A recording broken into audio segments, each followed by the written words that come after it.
हळदा आवडगाव येथे रवींद्रजी भोयर आणि देवाजी भोयर यांच्या घरी नुकतेच 9वे हवन पार पडले आणि या हवनानिमित्त आज इथे चढता बैठकीला सुरुवात झाली आहे आणि या चढता बैठकीला स्वयं भगवान बाबा हनुमानजी उपस्थित आहेत, त्यांना माझा प्रणाम।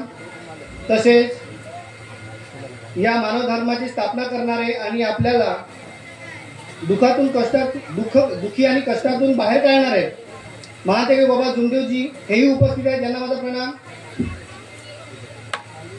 महादेव बाबा जुमदेवजीच्या खांद्याला खांदा लावणारी आई वाराणसी हेही उपस्थित आहे, यांना माझा प्रणाम। तसेच चढता बैठक म्हणल्यावर या चढता बैठकीला अध्यक्षाची गरज असतो आणि या चढता बैठकीला अध्यक्ष म्हणून माझे मार्गदर्शक श्री गिरिजाजी लांजेवार उपस्थित आहेत, यांना माझा नमस्कार। तसेच हळदा आवडगावचे मार्गदर्शक श्री ठाकरे साहेब हेही उपस्थित आहेत, यांना माझा नमस्कार। तसेच ब्रह्मपुरी परिसरातली मार्गदर्शक नागपुरे साहेब हेही उपस्थित आहेत, यांना माझा नमस्कार। आणि मंचावर असणारे आमचे ज्येष्ठ सेवक यांना सर्वांना माझा नमस्कार। तसेच बाहेरगावावरून गावातील सेवक सेविका बालसेवक हेही उपस्थित आहेत, यांना माझा नमस्कार। या मार्गामध्ये हा मार्गच आपला दुखी कष्टी दारुड्या भटकलेले जे सेवक आहेत, या सेवकांमुळे आपला हा मार्ग खूप मोठा झालेला आहे। आणि या मार्गामध्ये असे अनेक अनुभव असतील, प्रत्येकाजवळ एक अनुभव आहे, जसं माझ्याजवळही आहे। कोणी दारूवाला आपली व्यथा सांगतो, कोणी भूतबाधेवाला आपली व्यथा सांगतो, असे बहुतसे आहेत। मी तुम्हाला एक भूतबाधेचा एक उदाहरण देतो तुम्हाला, जो माझ्याजवळ आहे। माझाही उदाहरण किंवा माझ्यावर जी आपत्ती घडली ते सुद्धा भूतबाधेचीच आहे। आमच्या घरामध्ये माझे वडील एकमेव कष्टाळू होते, त्याच्यानंतर माझे मोठे बंधू, आम्ही 4 भाऊ आहोत। पण 4 भावांपैकी मी सर्वात डांबीस।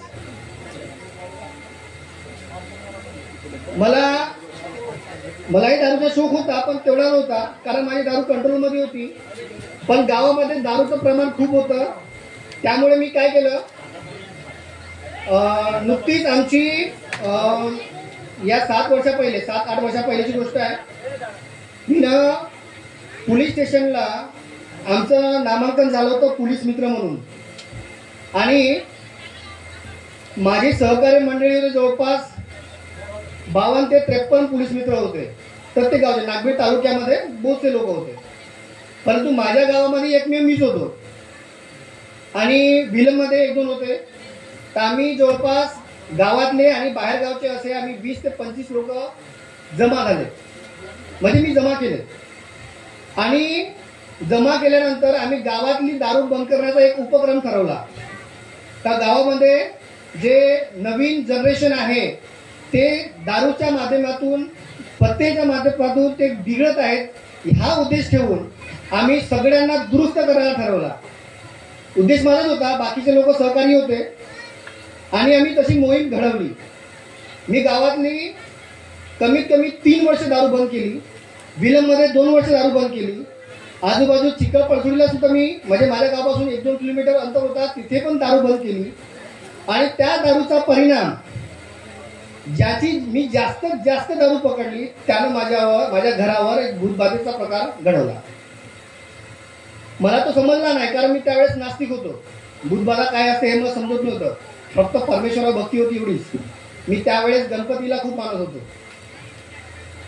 नंतर माझा मोठा बंधू आहे, तो परमेश्वराला खूप मोठा भक्त, हनुमानजीचा, शंकरजीचा, गणपतीचा, त्याच्याकडे पूजा होती। पहिले आमच्याकडे मेहंदी बाबाचं होतं, पण त्याच्यानंतर आम्हाला सांगितलं झालं, जेव्हा मी वैदावर गेलो, त्यांनी म्हटलं का तुमच्या मेहंदी बाबाला सुद्धा बंद, म्हणजे दाबून ठेवलं आहे त्यांनी वैदानं।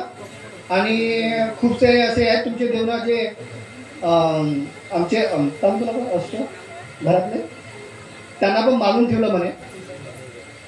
तर त्याच्यानंतर आम्ही आमच्या घरातला एक सदस्य अचानक बिमार पडला, तो म्हणजे माझे वडील. आता वडील बिमार पडले त्याच्यानंतर आम्हाला कळलंच नाही का यांना काय झालं. आम्ही त्याला दवाखान्यात नेलं, त्याचा उपचार केला. उपचार केल्यानंतरही त्यांना फक्त बरं वाटायचं, पण गोळ्या दवाया हमेशा चालूच राहायच्या. वारंवार त्यांना ब्लड देण्याचा प्रयत्न केला आम्ही, पण ब्लडची मात्रा मात्र खूपच कमी राहायची. कधी 5%, कधी 6%. आणि शेवटी 1 वर्ष झाल्यानंतर त्यांना अटॅक आला, नॉर्मल अटॅक आला. त्यांना आम्ही नागबेडच्या शिवकर हॉस्पिटलमध्ये आम्ही भरती केलं. भरती केल्यानंतर डॉक्टरने चेकअप केलं आणि त्यांना बघितलं की त्यांच्या शरीरामध्ये 2.5% ब्लड आहे. तो डॉक्टर म्हणे हा वाचला कसा आतापर्यंत. त्याच्या रक्तामध्ये म्हणजे मेलेल्या माणसाला जेव्हा ब्लड राहते म्हणजे तेवढा ब्लड आहे त्याच्यात. म्हटलं मला नाही माहीत, डॉक्टर तुम्ही या, उपचार तुम्ही सुरू करा. त्याच्यानंतर दुसऱ्या दिवशी सकाळची गोष्ट, बाबा ऑलरेडी ॲडमिट होते आणि त्याच्यानंतर माझ्या भावाची मुलगी सकाळी मरण पावली. शाळेमधून आली आणि ती मरण पावली. नुकतंच मी दवाखान्यातून घरी आलो होतो, जेवण करायला बसलो होतो, तर घरून फोन आला का तुझी पुतणी मरण पावली. मी तसाच गेलो, बघितलो प्रकार, तर ऑलरेडी ती मरून होती सोफ्यावर. परत सोफ्यावर मरून होती तर तो प्रकारच नाही कळला.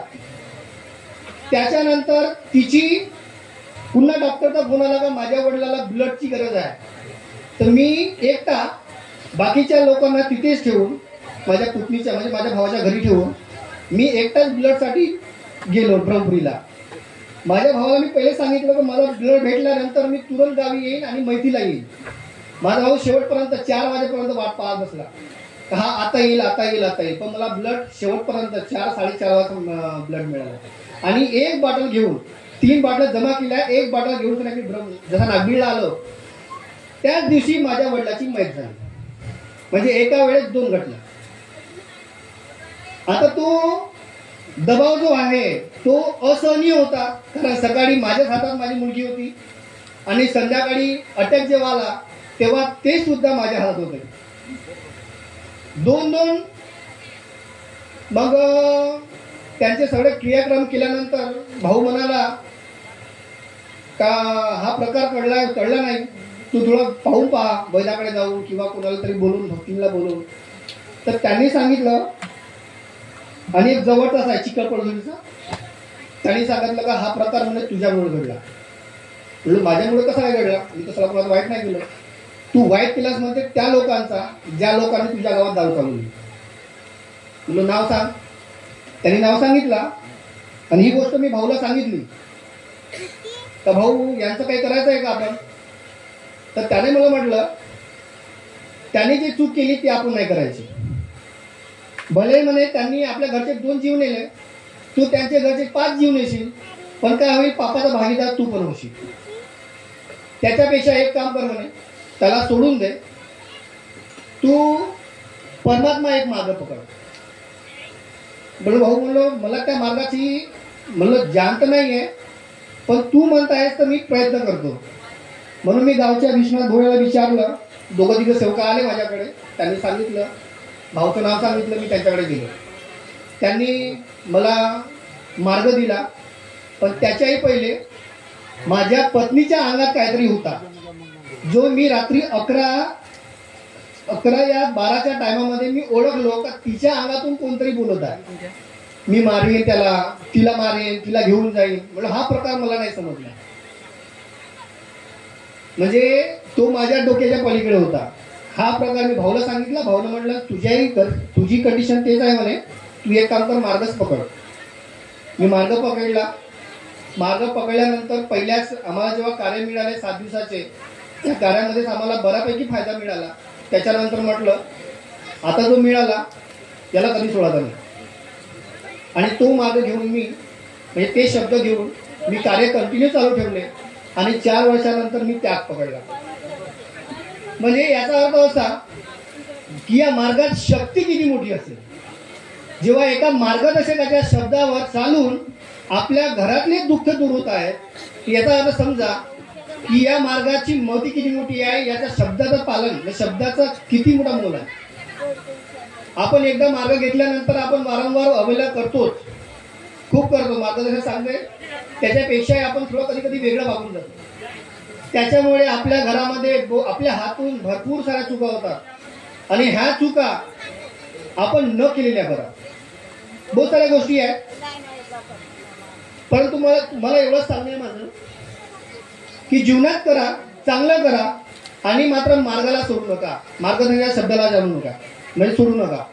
कारण त्यांचा शब्द आणि आपण या मार्गाला धरून भले आपल्या सोबत नेहमीच सफलता भेटेल असंही नाहीये. सफलता आपण जीवन जगताना भरपूर चुका होतील, त्या सुधारणे आहे आणि सुधारूनच आपल्याला समोर जाणे आहे. पण समजा जर आपल्याला एखादी गोष्ट भेटली नाही, त्याच्यामुळे आपण डगमगून मार्ग सोडण्याचा जर आपला विचार मनात जरी आला ना, तरी आपल्यासोबत वाईट घडते. म्हणून हे चूक कधी नको करा. एवढंच बोलतो आणि माझे 2 शब्द संपवतो. नमस्कार.